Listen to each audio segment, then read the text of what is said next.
كتير منا ما بيعرفوا شو هو تطعيم السعال الديكي، تعالوا نشوف. بتعرفي شو هو تطعيم السعال الديكي؟ لا، بعرف انه هو بس ابره.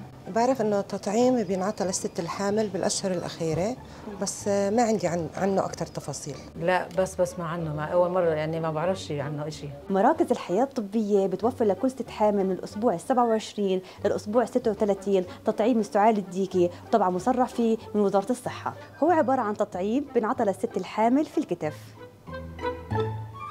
جسم الأم بيكون أجسام مضادة تنتقل عن طريق المشيمة للجنين اللي بتقيه في المرحلة الأولى من حياته من السعال الديكي.